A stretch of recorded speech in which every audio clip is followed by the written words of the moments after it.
Hello नमस्ते, welcome to back my channel.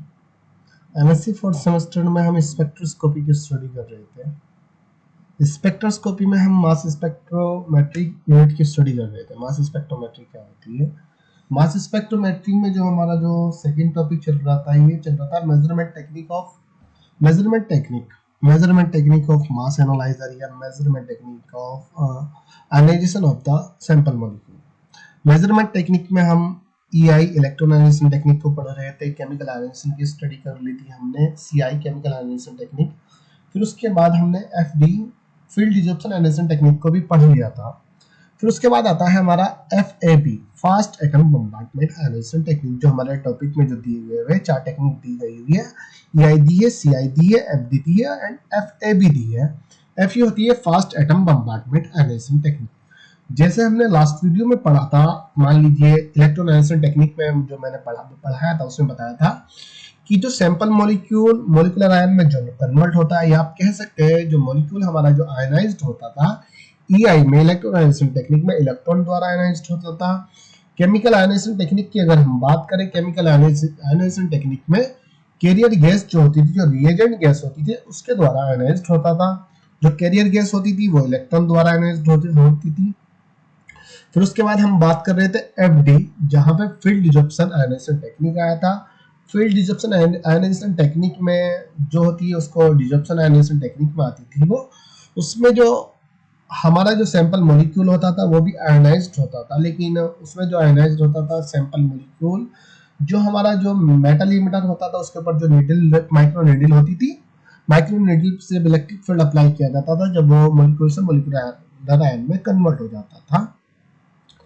लेकिन उसके बाद जो आता है FAB, जो आता है यहाँ पर fast atom bombardment ionization technique. अब जिसमें मॉलिक्यूल का आयनाइजेशन तो होता है, इसमें मॉलिक्यूल मॉलिक्यूलर आयन में कन्वर्ट होता है। आप कह सकते हैं जो सैंपल मॉलिक्यूल होता है उसका जो आयनाइजेशन जो होता है एटम के बम्बार्डमेंट द्वारा होता है।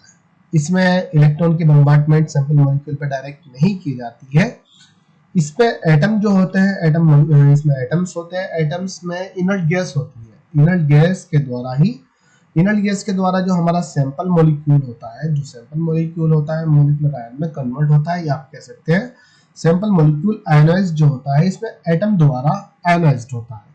अब जो एटम द्वारा जो आयनाइज्ड हो रहा है वो भी डायरेक्ट नहीं हो रहा है। इसमें इनर्ट गैस ली जाती है, जैसे जीनोन होती है, आर्गन गैस होती है, जीनोन तथा आर्गन गैस होती है। जो इनर्ट गैस होती है इलेक्ट्रॉन के बम्बार्डमेंट द्वारा वो एटम आयन में कन्वर्ट हो जाती है। जीनोन कैटायनिक रेडिकल बना लेता है, आर्गन आर्गन कैटायनिक रेडिकल बना लेते हैं। उसके बाद जैसे ही वो एसिलेशन चैम्बर में जाते हैं, वहां से उनका एसिलेशन होता है, जिसकी वजह से वो एसिलेटेड एटम बनाते हैं। एसिलेटेड एटम बनाने के बाद एसिलेशन चैम्बर में ही हमारी जीनोन गैस तथा आर्गन गैस ऑलरेडी प्रेजेंट होती है। वो उससे रिएक्ट करते हैं। रिएक्ट करने के बाद कुछ वो न्यूट्रल एटम बना लेते हैं। न्यूट्रल एटम जो हमारे जो वहाँ गैसेस जो प्रेजेंट होती है, जो जीनोन तथा आर्गन गैस जो होती है, वो तो रेडिकल की फॉर्म में कन्वर्ट हो जाती है, लेकिन जो एसिलेटेड एटम होते हैं, एसिलेटेड एटम न्यूट्रल एटम में कन्वर्ट हो जाते हैं। वो जब मैं डायग्राम के द्वारा भी आपको समझाऊंगा ना, उससे बहुत इजी आपको समझ में आएगा। अभी नॉर्मली बस थ्योरी बता रहा हूँ, इसमें पढ़ना क्या है हमें। जो एसिलेटेड एटम होते हैं, फिर उसके बाद जो मैट्रिक्स मिक्सचर होता है उसके साथ इंटरेक्ट करते हैं, वहां से हमें सैंपल मॉलिक्यूल जो मॉलिक्यूलर आयन वहां से मिल जाता है। अब देखिए जो मैट्रिक्स मिक्सचर क्या है, इसमें मैट्रिक्स मिक्सचर इसमें यह होता है, इसमें मैट्रिक्स होते हैं। मैट्रिक्स जो हमारा सैंपल होता है, सैंपल मैट्रिक के साथ सबसे पहले इंटरेक्ट करते हैं, जिसकी वजह से वो सैंपल मैट्रिक्स मिक्सचर बना लेते हैं। सैंपल मॉलिक्यूल होते हैं तथा मैट्रिक्स होते हैं। मैट्रिक्स में इसमें ग्लिसरीन ले लिया जाता है, पॉलीपेप्टाइड ले लिया जाता है, थायोग्लिसरॉल ले लिया जाता है। जो FEB होता है, FEB जो फास्ट एटम बम्बार्डमेंट टेक्निक होती है, इसमें हाई मॉलिक्यूलर वेट मॉलिक्यूल का यूज किया जाता है। जिन मॉलिक्यूल का मॉलिक्यूलर वेट ज्यादा होता है, उसी के लिए उन मॉलिक्यूलर वेट को डिटरमाइन करने के लिए ही फास्ट एटम बम्बार्डमेंट की टेक्निक का यूज किया जाता है। तो ये जो चीज समझ में आ गई कि इसमें क्या होता है, सैंपल का आयनाइजेशन होता है, लेकिन सैंपल का आयनाइजेशन डायरेक्ट नहीं होता है। किसके द्वारा होता है? इनर्ट गैस के द्वारा होता है। इनर्ट गैस, अब जो इनर्ट गैस होती है उस इनर्ट गैस के द्वारा भी डायरेक्ट नहीं होता है, इनर्ट गैस को पहले कैटायनिक रेडिकल में कन्वर्ट करना होता है, फिर वो एसिलेटेड एटम में कन्वर्ट होता है। एसिलेटेड एटम के बाद जो एसिलेटेड एटम होता है वो जो हमारे पास नेचुरल गैस वहां पर प्रेजेंट होती है, जीनोन तक target gas already acceleration chamber में प्रेजेंट होती है, उससे रिएक्ट करने के बाद न्यूट्रल एटम बनता है। न्यूट्रल एटम मैट्रिक्स के ऊपर जब इंटरेक्ट करता है, बम्पार्टमेंट करता है एटम को, उसके द्वारा मॉलिक्यूलर आयन बन जाता है। और जो मैट्रिक्स होता है, मैट्रिक्स सैंपल होता है, मैट्रिक्स से मिलकर मैट्रिक्स मिक्सचर बनाता है।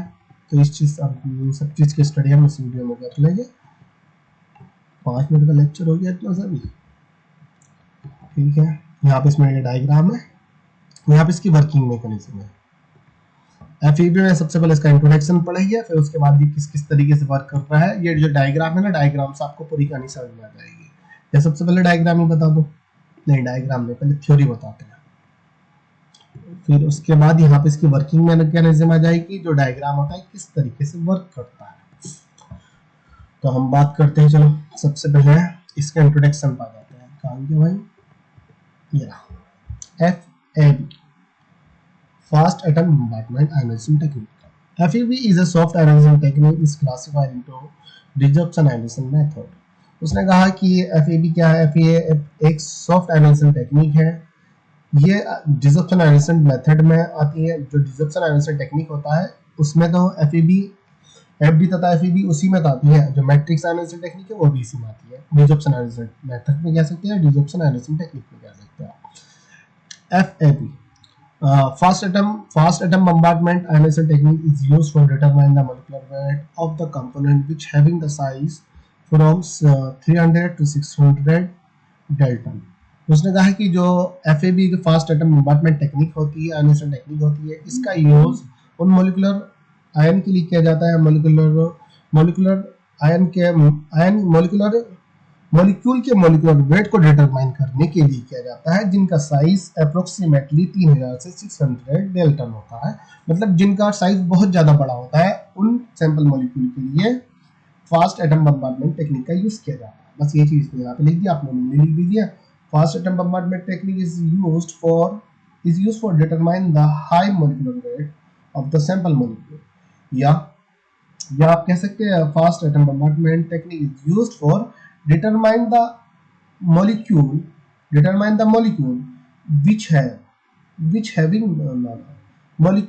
molecular weight of the component molecule. FAB is used for determine the molecular weight of the molecule which having the size 300 to 600 की बजाय ये ना लिख के आप ये लिख दीजिए FAB fast atom bombardment technique is used for determine the high molecular weight of the component या high molecular weight of the molecule. जिन मॉलिक्यूल का हाई मोलिकुलर वेट होता है उनके लिए FAB का यूज किया जाता है।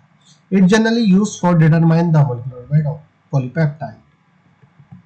अब इसका जो जनरली यूज किया जाता है, उसने कहा कि जो पॉलीएटम होते हैं ना, पॉलीएटम के लिए जो पॉली कंपोनेंट होते हैं, पॉली कंपाउंड होते हैं, उनके मॉलिक्यूलर वेट को डिटरमाइन करने के लिए FAB का यूज किया जाता है। उसने यहाँ पे एक एग्जांपल पॉलीपेप्टाइड दे दी थी, जिसमें इट्स जनरली आप कह सकते हैं FAB fast atom bombardment generally use for determine the molecular weight of polycomponent and polypeptide. यहाँ पे मेथोडोलॉजी में उसने दिया कि ये किस तरीके से, मतलब इसका जो जब मॉलिक्यूल का मॉलिक्यूलर वेट को एनालाइज किया जाता है, मास एनालाइज मॉलिक्यूलर वेट को डिटरमाइन किया जाता है, वो किस तरीके से किया जाता है। इसमें सबसे पहले सैंपल मॉलिक्यूल होता है, सैंपल मॉलिक्यूल मैट्रिक्स के साथ इंटरेक्ट करता है, जहां पे सैंपल मैट्रिक्स मिक्सचर बना लेता है।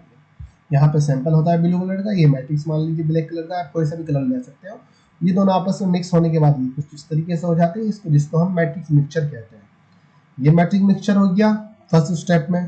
फिर उसके बाद ये जो जीनोन गैस होती है, इनर्ट गैस जो होती है, जिसमें जीनोन तथा आर्गन होती है, जीनोन तथा आर्गन ली जाती है, वो सबसे पहले कैटायनिक रेडिकल बनाती है, मतलब एटम में कन्वर्ट हो जाती है। फिर उसके बाद एसिलेटेड एटम में होती है, वो भी हम बताएंगे आगे। एसिलेटेड एटम के बाद न्यूट्रल एटम इस मैट्रिक्स सैंपल के साथ इंटरेक्ट करता है। इंटरेक्ट करने के बाद इस मैट्रिक्स से ही मॉलिक्यूलर आयन निकल जाते हैं। मॉलिक्यूलर आयन जब फॉर्म हो जाते हैं, मॉलिक्यूलर आयन को फिर मास एनालाइजर में भेज दिया जाता है, फिर डिटेक्टर के द्वारा डिटेक्ट कर लिया जाता है। यहाँ पे कैरेक्टरिस्टिक ऑफ मैट्रिक्स का यहाँ पे लिखा उसने, ठीक है, कैरेक्टरिस्टिक ऑफ मैट्रिक्स, मैट्रिक्स जो मैट्रिक्स मॉलिक्यूल, मैट्रिक्स जो सैंपल होता है, मैट्रिक्स के कैरेक्टरिस्टिक के बारे में यहाँ पे लिखा हुआ है। Matrix is a non volatile liquid which have low vapour pressure. Matrix is a non volatile liquid which have low vapour pressure. Matrix जो होता है एक नॉन वोलेटाइल लिक्विड होता है जिसके पास लो प्रेशर होता है। Commonly matrix are used generally thioglycerol, 3 nitrobenzyl alcohol, polyethylene, glycol etc। तो क्या उसने कहा कि जो मैट्रिक्स जो होती है, जो मैट्रिक्स जो लिक्विड जो लिया जाता है जिसका नॉन वोलेटाइल जो लिक्विड होता है, वेपर प्रेशर लो होता है, ये नॉर्मली ग्लाइसोल होता है, ग्लिसरॉल होता है, 3 नाइट्रोबेंजील अल्कोहल होता है, थायोग्लिसरॉल होता है। इसका एग्जांपल मैट्रिक्स का दे दिया। यहाँ पे सैंपल मॉलिक्यूल कुछ भी हो सकता है। सैंपल मॉलिक्यूल कौन सा होता है? जिसका मॉलिक्यूलर वेट थोड़ा हाई होता है, वो सैंपल मॉलिक्यूल होता है। सैंपल मैट्रिक्स का डिटेक्ट करने के बाद मैट्रिक्स मिक्सचर बना लेता है। मैट्रिक्स मिक्सचर तो यहाँ पे इसने बना लिया, अभी ये मॉलिक्यूलर आयन में कन्वर्ट नहीं हो रहा है। इसमें जो सैंपल मॉलिक्यूल होते हैं अभी मॉलिक्यूलर आयन में कन्वर्ट जो होते हैं वो जीनोन गैस के द्वारा होते हैं। इसमें जो जीनोन कह रहा सॉरी जो इनर्ट गैस होती है, इनर्ट गैस में जीनोन तथा आर्गन गैस ली जाती है। अब यहाँ पर उसने बोला the matrix mixture is ionised by collide or bombardment of ionised. The matrix mixture is ionised by collide, नहीं, the matrix mixture is ionized by bombardment of ionized inert gas like xenon argon, but inert gas is ionized in ionization chamber by bombardment of electron। उसने कहा कि जो matric mixture जो बनता है हमारा matric जो सैंपल के द्वारा, मैट्रिक मिक्सचर तो हमारा तैयार हो चुका है, लेकिन अब ये मैट्रिक मिक्सचर जो आयनाइज्ड होता है ये bombardment of ionised inert gas, जब आयनाइज्ड इनर्ट गैस जो आयनाइज्ड इनर्ट गैस जो होती है उनकी बम्बार्डमेंट की जाती है इस मैट्रिक्स पर, तब हमारा मॉलिक्यूलर आयन बनता है। मॉलिक्यूलर आयन तब बनता है। लेकिन जो इनर्ट गैस होती है ये भी तो आयनाइज्ड होती है, but inert gas is ionised in ionization chamber. जो इनर्ट गैस होती है वो इनर्ट गैस आयनाइज्ड जो होती है वो आयनाइजेशन चैम्बर में होती है। आयोनाइजेशन चैम्बर में इलेक्ट्रॉन के बम्बार्डमेंट द्वारा ये आयनाइज्ड हो जाती है। बस वही चीज यहाँ पे लिखी, the matrix mixture ionised by bombardment of ionised inert gas. जो आयनाइज्ड इनर्ट गैस होती है उसके द्वारा ही मैट्रिक्स आयनाइज्ड होता है। But inert gas is ionised in ionization chamber, लेकिन इनर्ट गैस आयनाइजेशन चैम्बर में in ionization chamber by bombardment of electron के बम्बार्डमेंट द्वारा आयनाइज्ड होती है। अब वो यहाँ पे उसने यहाँ पे जो डायग्राम बनाया, डायग्राम में पहले आपको मैं ये समझा देता हूँ, फिर उसकी मैं थ्योरी आपको बताऊंगा ना, ये चीज आपको ऑटोमेटिकली समझ में आ जाएगी। ये जो चीज है या डायग्राम के द्वारा ही समझा देते हैं, फिर ये इजीली समझ में आ जाएगा। पहले डायग्राम समझा देता हूँ, डायग्राम के बाद जब ये आपको मैं बताऊंगा ना थोड़ा आपको ये एकदम समझ में आ जाएगा। अगर पहले ये बताऊंगा तो ये थोड़ा सा तुम्हें डिफिकल्ट सा लगेगा, लेकिन डायग्राम से थोड़ा इजीली समझ में आ जाएगा। देखिए यहाँ पे 4 स्लाइड हमने बना ली है। यहाँ पर ये इस तरीके से लाइन खींची, ये लाइन खींची, यहाँ पर 1 स्लाइड, 2 स्लाइड, 3 स्लाइड, 4 स्लाइड। इस स्लाइड ए स्लाइड और बी स्लाइड के बीच को कहा जाता है आयोनाइजेशन चैम्बर। बी से सी के बीच को कहा जाता है एसिलेटेड चैम्बर। एसिलेटेड चैम्बर के बाद का जो सी तथा डी के बीच का जो होता है जहां पर मैट्रिक्स कंपाउंड मैट्रिक्स मिक्सचर हमारा बनता है, वो यहाँ पे वाला चैम्बर होता है। अब जैसे यहाँ पे ऑलरेडी हमारा क्या रखा हुआ होता है, यहाँ पे मैट्रिक्स मिक्सचर हमारे पास रखा हुआ होता है।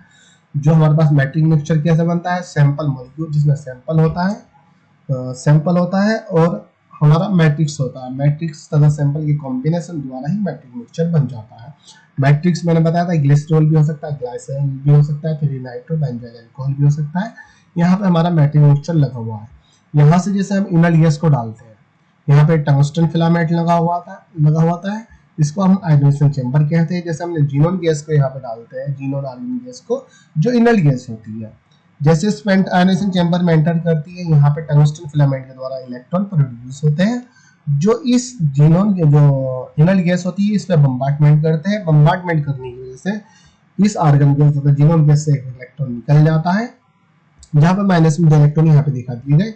तो ये एटम में कन्वर्ट हो जाता है, जो कैटायनिक रेडिकल में कन्वर्ट हो जाता है। जो गिवन गैस होती है, इनर्ट गैस और आर्गन गैस जो होती है, ये कैटायनिक रेडिकल में कन्वर्ट हो जाती है। कैटायनिक रेडिकल के बाद जैसे ही इसको एसिलेटेड चैम्बर में यहाँ पे भेजा जाता है, एसिलेटेड चैम्बर में जाने के बाद ये एसिलेटेड आयन में कन्वर्ट, एटम में कन्वर्ट हो जाती है। जो एसिलेटेड एटम होता है यहाँ पे ऊपर एरो बन जाता है। एसिलेटेड एटम के बाद यहाँ पर जीनोन तथा आर्गन ऑलरेडी प्रेजेंट होती है। यहाँ पे जीनोन गैस तथा आर्गन गैस ऑलरेडी पहले से ही प्रेजेंट होती है। इन दोनों का जब इंटरेक्शन किया जाता है, आर्गन गैस आर्गन के साथ इंटरेक्ट करती है, जीनोन गैस इस जीनोन के साथ, तो इनका आयन का एक्सचेंज हो जाता है, जिसकी वजह से ये वाला आर्गन तो न्यूट्रल बन जाता है और ये वाला आर्गन पे पॉजिटिव रेडिकल चार्ज आ जाता है। ये वाला जीनोन पे भी पॉजिटिव रेडिकल चार्ज आ जाता है, ये न्यूट्रल बन जाता है। ये यहाँ पे न्यूट्रल बन गया, इसमें पॉजिटिव तथा रेडिकल चार्ज आ जाता है। अब जो न्यूट्रल, जो यहाँ पर हमारा जो न्यूट्रल एटम होता है, न्यूट्रल एटम का जो सैंपल यहाँ पर जो मैट्रिक्स मिक्सचर होता है, इसके साथ इंटरेक्ट करता है। इनका अब इनकी बम्बार्टमेंट इस मैट्रिक्स में सैंपल पे होती है। मैट्रिक्स सैंपल पे जैसे बम्बार्टमेंट की जाती है, यहाँ से हमें मॉलिक्यूलर आयन मिल जाता है। मॉलिक्यूलर आयन जो यहाँ पर जो मिलता है, यहाँ पे जो भी हमारा मैट्रिक्स होता है, ग्लाइसिल हो सकता है, ग्लिसरॉल होता है, तो पहले ग्लिसरॉल H पॉजिटिव आयन बना लेता है। ग्लिसरॉल H पॉजिटिव आयन यहाँ पे बना लेता है। फिर उसके बाद जब मॉलिक्यूल के साथ इंटरेक्ट करता है, तो यहाँ पे हमें M पॉजिटिव H आयन या MH पॉजिटिव मिल जाता है। MH पॉजिटिव का मतलब होता है मॉलिक्यूलर आयन मिल जाता है। मॉलिक्यूलर आयन जैसे यहाँ पे फॉर्म होता है, इसको फिर मास एनालाइजर में भेज दिया जाता है। जैसे हमने सबसे स्टार्टिंग में जो डायग्राम बनाए हुए थे, इंस्ट्रूमेंटेशन बनाया था, वहां पे जहाँ पे इलेक्ट्रिक फील्ड मैग्नेटिक फील्ड लगा हुआ था, उसका डिफ्लेक्शन हुआ था, तो इसको मास एनालाइजर में भेज दिया जाता है, जहाँ पे मास को एनालाइज किया जाता है। ठीक है, अब यही थ्योरी हम यहाँ पे दिखा देते हैं। वही चीज, ये जो चीज मैंने यहाँ पर बताई, उस चीज को यहाँ पे इसने लिखा हुआ। फर्स्ट स्टेप में हमने आर्गन गैस, जीनोन गैस को चैम्बर में एंटर किया, यहाँ पे एंटर कर दिया। एंटर करने के बाद इलेक्ट्रॉन की बम्बार्टमेंट यहाँ पर हुई, इलेक्ट्रॉन की यहाँ पे इलेक्ट्रॉन प्लस में इलेक्ट्रॉन दिखा दीजिए। इलेक्ट्रॉन की बम्बार्टमेंट हुई, जिसकी वजह से आर्गन आर्गन जीनोन ये कैटायनिक रेडिकल में कन्वर्ट हुआ, जिसको आयनाइज्ड इनर्ट गैस कहा जाता है। आयनाइज्ड इनर्ट गैस फिर एसिलेटेड चैम्बर में चली जाती है। एसिलेटेड चैम्बर में गई तो यहाँ पे एसिलेटेड एटम बना लेती है। अब जब एसिलेटेड एटम यहाँ पे बना लिया, जो सेकंड स्टेप में जो एसिलेटेड एटम होता है, जहाँ पे एसिलेशन चैम्बर में ऑलरेडी जीनोन तथा आर्गन गैस प्रेजेंट होती है, इसके साथ इंटरेक्ट कर लेता है। इंटरेक्ट करने के बाद ये आर्गन, ये वाला जो होता है, ये वाला पॉजिटिव कैटायनिक चार्ज इस पे चले जाता है, ये वाला पॉजिटिव कैटायनिक चार्ज इस पे चले जाता है, जिसकी वजह से ये न्यूट्रल हो जाते हैं। ये न्यूट्रल होगा यहाँ पर, ये कैटायनिक पॉजिटिव चार्ज इस पर आ जाता है। और जो न्यूट्रल होते हैं, अब जो कैटायनिक पॉजिटिव तथा रेडिकल जो चार्ज होता है, इस पे रेडिकल तथा कैटायनिक जो चार्ज होता है, ये इलेक्ट्रिक फील्ड के द्वारा ये भी रिमूव हो जाता है, जिससे ये भी न्यूट्रल हो जाते हैं। न्यूट्रल होने के बाद जो हमारे पास जो मैट्रिक्स होता है, मैट्रिक्स पे इसकी बम्बार्टमेंट की जाती है न्यूट्रल एटम की जैसे मैट्रिक्स मिक्सचर पे बम्बार्टमेंट की जाती है, वहां से हमें मॉलिक्यूलर आयन फॉर्म हो जाते हैं। If matrix is a glycine, अब जो यहाँ पे जो मैट्रिक्स होता है, जब मैट्रिक्स सैंपल के साथ भी मिक्स रहता है, जब इलेक्ट्रॉन की एटम की बम्बार्टमेंट की जाती है, पहले ग्लाइसिल आयन में कन्वर्ट होता है, ग्लिसरॉल आयन में कन्वर्ट होता है, ग्लिसरॉल प्लस एस पॉजिटिव। अब एस पॉजिटिव से मॉलिक्यूल के साथ इंटरेक्ट करने के बाद एमएच यहाँ पर मॉलिक्यूलर आयन बना लेता है, जिसको क्वासी मॉलिक्यूलर आयन भी कहते हैं। अब इसका वर्किंग मैकेनिज्म, वही चीज मैंने वर्किंग मैकेनिज्म में लिख दी, जैसे जैसे ये चीज कराई गई है ना, उसी चीज को हमने वर्किंग मैकेनिज्म में लिख दिया। Working mechanism: xenon and argon gas inject in the reaction chamber and it's ionized by bombardment of electron and form the radical cation। उसने कहा कि जीनोन तथा आर्गन गैस को हम इंजेक्टर के द्वारा आयोनाइजेशन चैम्बर में डालते हैं, फिर उसको इलेक्ट्रॉन के बम्बार्टमेंट द्वारा, बम्बार्टमेंट ऑफ इलेक्ट्रॉन के बम्बार्टमेंट के द्वारा ही हम उसको आयोनाइज्ड कर देते हैं। वो आयोनाइज्ड हो जाती है, या आप कह सकते हैं रेडिकल कैटायन में कन्वर्ट हो जाती है। मतलब यही होता है, जीनोन इनर्ट गैस आयोनाइज्ड हो जाती है इलेक्ट्रॉन के बम्बार्टमेंट द्वारा। ठीक है, फिर उसके बाद now ionised inert gas move toward in acceleration chamber, then ionised atom convert into accelerated atom. उसने कहा कि जो आयोनाइज्ड इनर्ट गैस होती है, फिर उसको एक्सीलरेशन चैम्बर में भेजा जाता है, या एक्सीलरेशन चैम्बर की ओर चली जाती है। Now ionised inert gas move toward in acceleration chamber, then ionized atom convert into accelerated atom। तो उसके बाद जो ionized atom होते हैं, हमारे inert atom होते हैं, वो accelerated atom में convert हो जाते हैं। and then और फिर there is already inert gas are present in acceleration chamber। जैसे वो एसिलेटेड आयन में कन्वर्ट भी होते, एसिलेशन चैम्बर में एसिलेटेड एटम में कन्वर्ट हो जाते हैं, लेकिन एसिलेशन चैम्बर में ऑलरेडी इनर्ट गैस प्रेजेंट होती है, जैसे जीनोन तथा आर्गन प्रेजेंट होती है। फिर जीनोन तथा आर्गन जो होती है, अब उसमें लिखा है कि जो ऑलरेडी प्रेजेंट है, अब उन दोनों के बीच में इंट्रैक्शन हो जाता है। उसने थर्ड पॉइंट में लिख दिया, now acylated atom react with inert gas, then accelerated atom convert into neutral atom and inert gas convert into cationic radical। उसने कहा कि जैसे अब वो एसिलेटेड एटम में जो आयनाइज्ड इनर्ट गैस होती है एसिलेटेड एटम में प्रेजेंट होती है, और वहां पे ऑलरेडी न्यूट्रल गैस प्रेजेंट होती है जो इनर्ट गैस होती है, आर्गन तथा जीनोन होती है। आर्गन तथा जीनोन एसिलेटेड एटम के साथ जैसे इंटरेक्ट करती है, एसिलेटेड एटम होते हैं यहाँ पर, ये जो नेचुरल वहां पे गैस जो प्रेजेंट होती है न्यूट्रल, इनके साथ जब इंटरेक्शन करता है ये जीनोन तत्व, ये कैटायनिक रेडिकल इस जीनोन पर आ जाता है, ये कैटायनिक रेडिकल इस आर्गन पर आ जाता है, जिसकी वजह से न्यूट्रल हो जाता है। ये न्यूट्रल हो गया, ये कैटायनिक रेडिकल में कन्वर्ट हो गया। अब जो कैटायनिक रेडिकल होता है ये आगे की ओर फिर जाता है, आगे की साइड में जैसे मूव करता है, move toward side, move toward now natural. फिर उसके बाद जो यहाँ पे जो हमारा नेचुरल एटम सॉरी न्यूट्रल जो बनता है, न्यूट्रल एटम जो बनता है, ये मैट्रिक मिक्सचर पे बम्बार्डमेंट करता है, मैट्रिक मिक्सचर के साथ रिएक्ट करता है, जिसके वजह से मॉलिक्यूलर आयन हमें देखने को मिल जाते हैं। ये चीज यहाँ पे लिख दी उसने। Now neutral atom react with matrix mixture and form the molecular ion. बस यहाँ पे उसने दिखा दिया glycerol H positive ion plus molecule के साथ रिएक्ट करने पर क्वासी मॉलिक्यूलर आयन बन जाता है, जिसको हम मॉलिक्यूलर आयन कहते हैं। यहाँ पे उसने एक मेन पॉइंट यहाँ पे लिखा, यदि if caesium ion is used in the place of xenon argon ion, then it known as secondary ionization mass spectrometry। उसने कहा कि यदि मान लीजिए xenon तथा आर्गन की जगह हम सीजियम आयन का यूज करते हैं, तो जो ये वाली जो FAB जो होती है fast atom bombardment ionization technique जो होती है, इसको हम सेकेंडरी आयोनाइजेशन मास स्पेक्ट्रोमेट्री भी कहते हैं। तो क्वेश्चन क्या आ सकता है, ये भी आ सकता है, what do you understand of secondary ionization mass spectrometry. बस उसने ये चीज लिखी कि if caesium ion is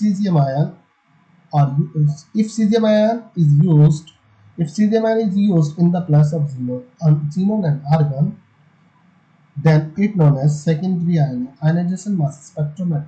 Then it's known as secondary ionization mass spectrometry। तो FEB को सेकेंडरी आयोनाइजेशन मास स्पेक्ट्रोमेट्री भी कहा जाता है।